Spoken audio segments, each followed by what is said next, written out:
أنا الدكتورة عائشة غطاس التي تم اغتيالها في شقتها في سنة 2011. متخصصة في التاريخ العثماني، أردت فتح الأرشيف اليهودي في الجزائر وتوصلت للكثير من الأمور، لكن تم اغتيالي من طرف سارق، ولكن السارق لم يسرق سوى حاسوبي ومذكراتي. وأنا الأستاذ الجامعي الدكتور بلقاسم فيلالي، صاحب كتاب تاريخ المغرب الإسلامي في العصر الوسيط بين الفتح وقيام الدولة الموحدية.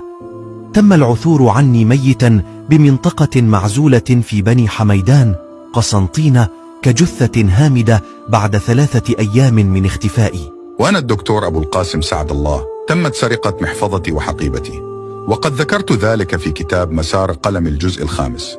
أذكر القارئ بأنني فقدت المجلد السابق لهذا مع الحقيبة التي فقدتها في مطار هيثرو بلندن يوم 27 أوت 1988، وكان في المجلد المذكور حوالي 3 سنوات من الأفكار والآراء، وهو مجلد عزيز علي إذ كتبته أثناء فترة النضج العقلي. فقدت حقيبتي وفيها 3 فصول من الحركة الوطنية الجزء الأول، و3 فصول من تاريخ الجزائر الثقافي الجزء الثالث، وجميع مادة هذين الكتابين، وكذلك الرابع من الأخير، ومعها أوراق هامة ومصورات ومصادر وغير ذلك من وسائل أبحاثي.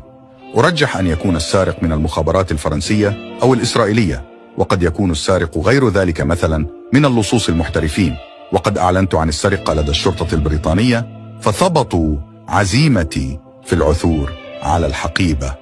كنت عائدا إلى الوطن بفرحة كبيرة لأنني أنجزت شيئا طيبا في المشروع الثقافي على الخصوص، ولكن شاء الله غير ذلك.